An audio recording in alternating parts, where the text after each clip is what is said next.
Hi, let me show you how to try the Podlove Publisher Beta. I am starting with a fresh WordPress instance. I'm using a tool called Local, which makes setting up a WordPress instance on a laptop quick and easy. First, we need to have the original Podlove Publisher installed.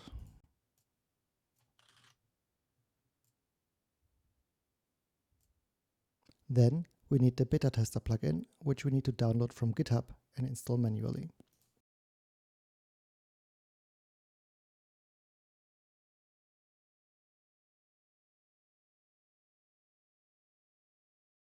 Once installed, we can switch the publisher to its beta version in the settings.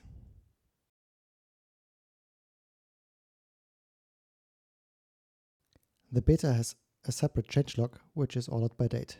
Read it to see what changed recently.